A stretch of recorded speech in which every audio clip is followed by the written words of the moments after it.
Falëndërimi dhe lavdërimi takon vetëm Allahut fuqiplot. Atë e falënderojmë dhe vetëm nga i fali dhe ndihmë kërkim.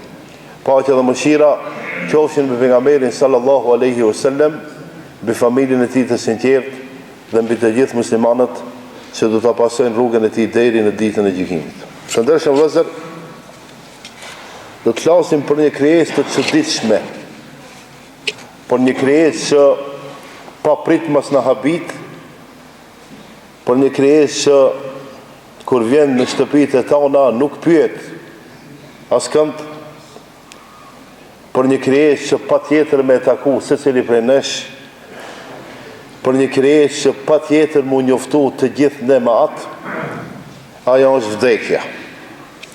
Sepse dhe vdekja është krijesë Allahut fuqiplot. Gjithçka që ka, që dim, shohim dhe nuk e shohim, Allahu gjithçka e ka krijuar. Gjithçka do të shkatrohet, vetëm Allahu do të jetë. Allahu xhaleshanu e krijoi vdekjen për një urtësi të madhe. E krijoi vdekjen për të na sprovuar neve që ne punët e tona të analizojmë mirë sa janë të mira apo të liga. Dhe ne të përgatitemi për të takuar këtë krijesë. Allahu në Kur'an thot alladhi khalaqal mauta wal hayata. Ai është Allahu i cili e krijoi vdekjen, pastaj e krijoi jetën. Liyabluwakum ayyukum ahsanu amala, që t'ju sprovon se cili prej jush do të bën veprat të mira. Wa huwa al-azizul ghafur. E Allahu është ngavnjësi edhe ai i cili i fal mëkatet. Të ndershëm vëllezër, thot pejgamberi sallallahu alaihi wasallam, kur të hinë njerëzit që meritojnë të hinë në xhennet, edhe kur do të hinë njerëzit që meritojnë të hinë në xhehenem, atëherë Allahu e sjell këtë krijesë vdekjen ndërmjet xhennetit dhe xhehenemit, edhe e shkatron vdekjen. Do më thonë, në botën e ardhshme, vdekja vdes. Në pak ma mirë të kuptoj. Edhe vdekja vdes. Edhe ajo krijesë, Allahu edhe atë krijesë e shkatron. Edhe pastaj, ju thot, o ju që jeni në xhennet, nuk ka prej sot më vdekje. Edhe ata gëzohen, atyre që janë në xhehenem ju thot, edhe ju që jeni këtu prej sot më nuk ka vdekje.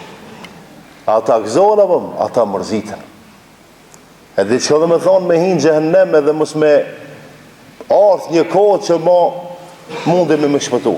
Po, ka me pas njerës edhe nga xhehenemi që të shpëtu. Njeriu që do të deli fundit nga xhehenemi është ai i cili vetëm një herë ka thonë la ilaha illallah Muhammed Rasulullah, me ka thonë me zemër. Edhe ai do t'i lanë ata gjunahet e veta, gabimet e veta, ama edhe ai një herë që ju ka kujtu me përmend Allahun edhe ka me hindën. Sepse Allahu nga mëshira që e ka, nuk ka qef dhe nuk ka interesum njerëzit mi qunë xhehenem. Sigurai gjikatësi, krahasimi jo banal, po vetëm sa të kuptojmë. Ai gjikatësi u ka po gjykas njerëzit veç në burg mi qua. Jo, ai me pas mundësi, mundohet se cilit mi a falë. Por pas ai mo që s'kena hapësir mi a falë. Allahu xhaleshanuhu o gjikatësi i gjikatësve. Nuk ka absolut është në drejtësi. Edhe ato që do të hinë xhehenem do të mërzitën.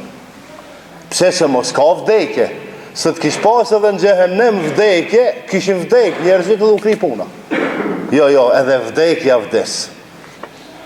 Edhe secili sipas meritës dhe punëve që i ka pas, do të shpërblet ose do të dënohet. Thot pejgamberi sallallahu alaihi wasallam, ekthiru dhikre hadimul ladhat. Shpeshtojeni përmendjen e atij që t'i shkatron edhe t'i prish knatësit. Kush është? Vdekja. Ne kur e përmendim vdekjen? Kur shkojmë vdekje. Kur shkojmë vdekje, edhe tash hoxhallarët mundohen ndonjë fjalim me mbajt. Pse se realisht ne kemi njerëz që vinë në xhami edhe kemi njerëz që nuk e di derën e xhamisë. Ama në vdekje vjen. Edhe tash ne mundohemi nëpërmjet ligjëratës edhe atij li fjalë më ia thon. Për çka? Për çka? Për këtë vdekje. Se sado që je i fort, sado që je i ditur, sado që je i pasur, çka do që je, o pasha Allah nuk kemi vdek. Nuk ka mundësi me ikë. Mundesh me ikë këtë botë, mundesh me i te kalu të gjitha situatët e palakmueshme, mirë po vdekjes asesi. Të ndërshëm vëllezër, haresa e përmendjes së vdekjes e ngurtson zemrën, e largon njeriu nga rruga e drejtë, e çon njeriu në rrugë të gabuar. Edhe nuk është qëllimi me përmend vdekjen sepse i frigohemi vdekjes. Është e vërtetë se duhet me frigu vdekjes. Mirë po, qëllimi pse ju them unë me përmend vdekjen, do jetë e shtëpia, kujtoje me vdekjen pak. Kujtoje se njeriu kur e kujton vdekjen edhe shkon te varrezat, sepse pejgamberi thot kam pas një jetë me u ndalu me shku te varrezat. Kuntu nuhitukum an ziyaratil quburi fazuruha. Mirë po thot pastaj e kemi liuar. Pse? Sepse njeriu që shkon te varrezat për ne me ditë bëhet më musliman. A keni pa ju vet edhe unë. Unë kur shkoj në varreza, bilën të njerë harroj s'di dhe çka me fol. Po veç kur e kujtoj, po e varrosëm këtë vlla. Po nesër çka më dalon mu me varros? Pse më s'kena dhe një privilegje dikush tu që hajde kaloj këtë edhe pak. Jo, të gjithë ne jemi të Allah. Edhe të gjithë taj do të shkej. Të ndërshëm vëllezër, e përmendim vdekjen para përgatitje për me shku në botën e ardhshme me taku Allahun subhanahu wa taala. Sepse vdekja vjen pa ndonjë paralajmërim. Kemi pas raste që ka pas paralajmërim. Ndonjë smundje të rëndë, ndonjë smundje që nuk ka ilaç, nuk ka barna, mirë po tash në kohën e fundit, ju e dini vetë, jeni dëshmitar se po na vdesin njerëzit pa asnjë paralajmërim.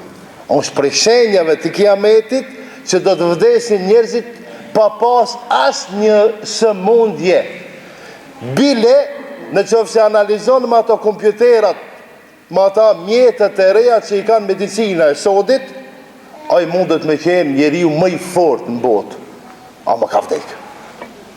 Kjo është argument se njeriu nuk vdes pse i sëmur, por vdes pse vjen melekul mauti. Ju e patat djalin e vogël në Maroko, që i pat 5 vjet me emrin Rayyan, 5 ditë e 5 net në ndetin bunar. Edhe Allah shumë qartë dhe të regoj, se atje në bunar, ku ju njerëzit 8 miliard nuk mundet me depërtu, unë si Zot i dhash me hangë dhe me pi. E ju kur e nxerët, edhe unë mundut me shpëtu, unë jam mora shpirtin. Çka i vjen kjo? Që atje ku ketë dunjoja mendojshin që ka me vdek, nuk vdic. A në atë vendin që doli, edhe ketë në mendum që ka me shpëtu, nuk shpëtoj. Kjo është vdekja. Kjo është vdekja që vjen pa pritmas, e merr edhe të voglin, edhe të madhin. E merr edhe atë që di, e merr edhe atë që nuk di. E merr edhe atë që ka pasuri, ama e merr edhe atë që s'ka pasuri. E merr edhe të mirin, e merr edhe të ligun. Të ndërshëm vëllezër,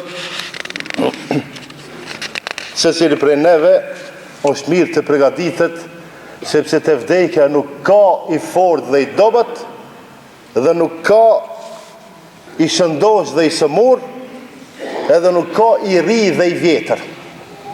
Por te vdekja jemi njësoj. Para vdekjes jemi të barabartë. Edhe vdekja dhe vjen në momentin që ti se pret. Edhe vdekja dhe vjen në momentin që ti prish të gjitha rregullat. A është e vërtet kjo? A është e vërtet, o vëllezër, se herë kemi pas qefe, nuk kam prish. Sa herë jemi përgatit me bon darsme në u ka prish. Sa herë jemi përgatit me shku dikun në u ka prish. Pse? Kush? Me qenë se të ka bon dikush, luft kishim ba.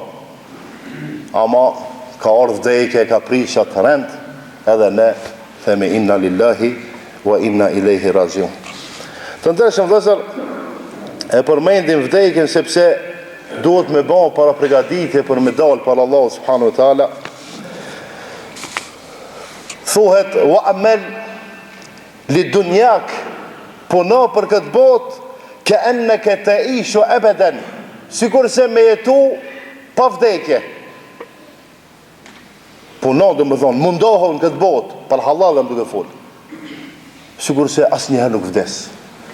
Pastaj, wa amal li akhiratike, edhe puno dhe mundohën me bon veprat mira për botën e ardhshme, sikur se nesër keme vdekje. Para mendojë neve tash me ardhë një lajm që ju të gjithë që jeni këtu në xhami deri nesër 12 ora e keni. Pash Allahin. Mas xhamait ku kishim shu?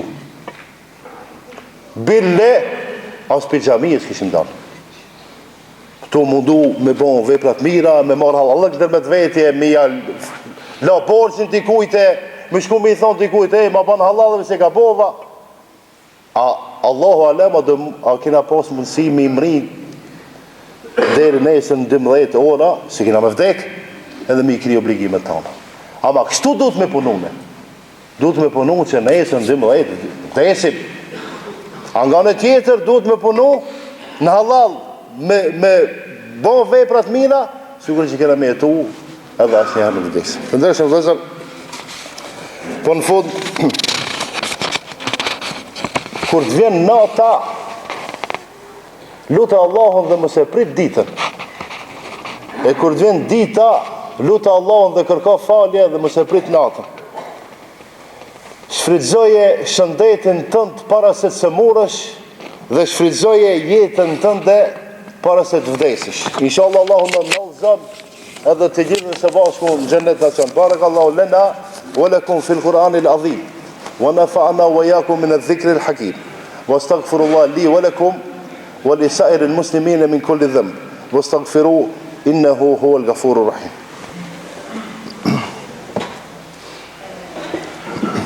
الحمد لله رب العالمين وأصلي وأسلم على قائد المؤمنين محمد بن عبد الله المبعوث رحمة للعالمين. اللهم صل على محمد وعلى آل محمد كما صليت على إبراهيم وعلى آل إبراهيم إنك حميد مجيد. اللهم بارك على محمد وعلى آل محمد كما باركت على إبراهيم وعلى آل إبراهيم إنك حميد مجيد. إن الله يأمر بالعدل والإحسان وإيتاء ذي القربى وينهى عن الفحشاء والمنكر والبغي يعظكم لعلكم تذكرون.